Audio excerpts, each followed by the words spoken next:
बातचीत करते करते मैं ये भी, इससे मुझे पता चल जाएगा कि आपकी ज़रूरत क्या है, क्योंकि शिक्षा आपको मिल गई। अब हम लोग चर्चा करेंगे कि क्या हम कैसे अमल कर सकते हैं ये चर्चा में, क्योंकि मेरे मन में विचार है शायद क्वेश्चन आंसर के थ्रू आएगा। तो will you like to moderate?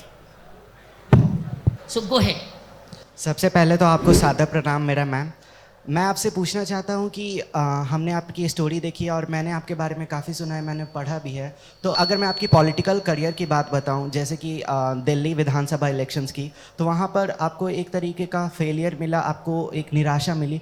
तो ऐसे काफ़ी सारे पल होंगे आपके जीवन में जहाँ पर चीज़ें आपके फेवर में नहीं गई हों, तो आप उस पल को आपने कैसे मैनेज किया और आपने कैसे कमबैक किया अपनी लाइफ में? क्योंकि हम सब युवा पीढ़ी के अंदर भी ये चीज़ होती है कि हमारा एक समय आता है जब कुछ चीज़ें हमारे फेवर में ना जाती हो, तो हम कैसे उस समय पर अपने मतलब कैसे स्ट्रांग रहे हम, तो मैं ये जानना चाहता हूँ आपसे। आप मेरे जीवन की उस घटना की जिक्र कर रहे हो जहाँ मैं उसमें कदम डाला, जो कि इलेक्टोरल पॉलिटिक्स में, जो कि मेरी रुचि भी नहीं थी, मेरी क्षमता भी नहीं थी, मेरा रुझान भी नहीं था,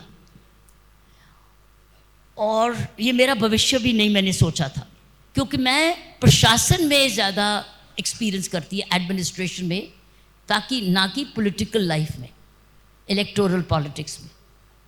लेकिन उस टाइम पर एक सिचुएशन दिल्ली की बनी थी, जो कि एक सजेशन दे दिया, कहा गया था कि मैम आप क्या ये इलेक्शन में लड़ना है, क्योंकि एक कारण है। कारण मैं पब्लिक ज़रूर नहीं करना चाहती, ना मैं ये बताना चाहती इस वक्त कि किसने मुझे ये कहा, लेकिन ये कहा गया इस वक्त दिल्ली को आपकी ज़रूरत है, क्योंकि आप दिल्ली में और सबसे बढ़िया बात जो कही कि दिल्ली ने आपके लिए बहुत कुछ किया है, अब आपका समय दिल्ली को कुछ देने के लिए। जब ये बोल दिया गया तो मैंने सोचा मैं कुर्बानी करने को, मेरे लिए वो एक कुर्बानी थी, क्योंकि मैं कभी किसी से मांगती नहीं, मेरी आदत नहीं है किसी से कुछ मांगना, और वोट एक ऐसी चीज़ है जो आप मांगते हो।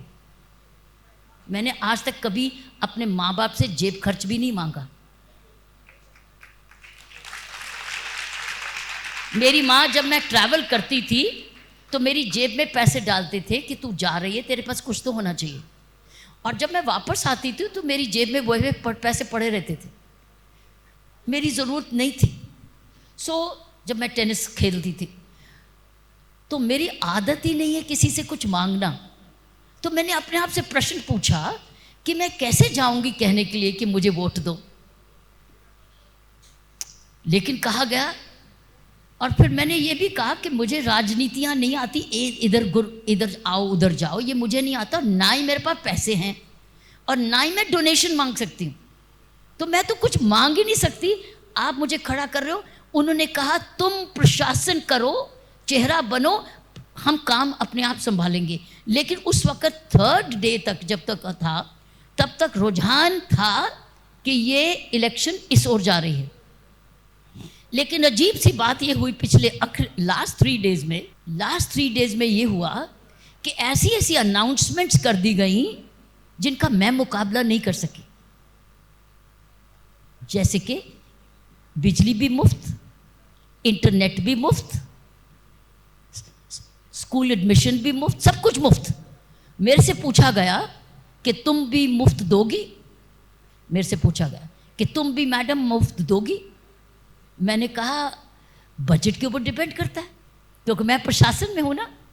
तो मैंने कहा कि जो बजट में होगा, और अगर बजट में ये प्रोविज़न किया जाएगा कि इतना बजट बिजली के लिए रखा गया और वो मुफ्त के लिए जाएगा और किस कैटेगरी के लिए जाएगा, तो दूंगी। लेकिन बजट कहाँ है? मैंने पूछा, बजट तो बना ही नहीं अभी, तो मुझे नहीं पता बजट क्या है।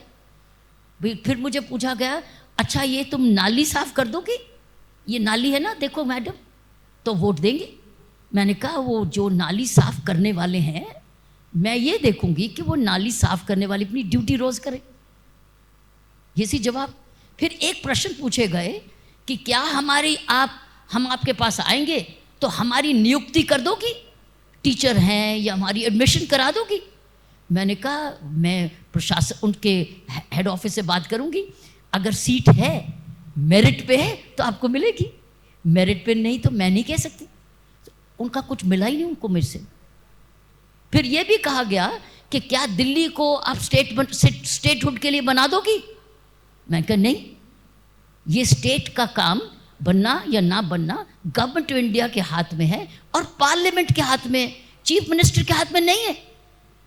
तो एक तरफ सारी चीजें मुफ्त भी, नियुक्तियां भी, इंटरनेट फ्री भी और स्टेटहुड भी, ये कुछ भी नहीं था। तो हुआ क्या, हवा चली, ऐसी हवा चली, अरे मुफ्त बिजली, मुफ्त स्कूल, मुफ्त पानी, मुफ्त ये, वोट इसको करो। अगले लास्ट 3 डेज में, और झूठ बड़े बोले गए। मैंने झूठ किसी का नहीं बोला क्योंकि मेरा झूठ बोलना आता नहीं, मैं नहीं झूठ बोलती, चुप रहूंगी लेकिन झूठ नहीं बोलूंगी। उसका मैं नहीं मुकाबला कर सकी। और जब रिजल्ट आया तो रिजल्ट ये आया कि मेरी इलेक्शन नहीं हुई। वो मेरी हार नहीं थी, मेरे लिए तो एक एक्सपीरियंस था, ऐसा एक्सपीरियंस जो जीवन में मैं अब अगर तक मैं लेती ही नहीं, अगर मुझे ये नहीं कहा जाता कि दिल्ली को तुम्हारी ज़रूरत है, समझे। सो इसलिए मैंने उसके बाद क्या किया, मैंने क्षमा मांगी अपनी पार्टी से कि मेरी वजह से आप हार गए, मैं क्षमा मांगती हूँ क्योंकि शायद आपकी सिलेक्शन रॉन्ग हुई होगी। और मैं अगले दिन, जहाँ मेरी पहले अपॉइंटमेंट्स थी लेक्चर्स देने की, जैसे कि हार्वर्ड यूनिवर्सिटी में भी थी, कैनेडी स्कूल ऑफ गवर्नेंस में, मैंने उनको कैंसिल नहीं किया था, वो मेरी अपॉइंटमेंट्स थी। तो मैंने ये देखा इधर से मुक्ति हुई और मैं उधर चली गई। मैं अगले दिन माफ़ी मांग के मैं निकल गई, मैं वापस उस काम पे चली गई जो मेरा कर्तव्य था और जो मेरा एक्चुअली नेचर थी। सो मुझे कोई दुख नहीं हुआ मेरे लिए, अपने लिए, क्योंकि मैं वहीं वापस चली गई जहाँ मैं थूँ। सो ऑथेंटिक होना बहुत ज़रूरी है। मैं वो थी ही नहीं जहाँ मैं जाने की कोशिश कर रही थी, मेरे लिए एक्सपीरियंस था। मैसेज क्या है इसमें से? मैसेज ये है कि कभी ऐसे काम में ज़रूरत नहीं है जाने की जहाँ आपकी नेचर नहीं है, आपको अपने आप में ढूंढना। मैं अभी तक अपनी करियर में सफल क्यों हूँ? क्योंकि मैं वही करती हूँ जो मैं हूँ।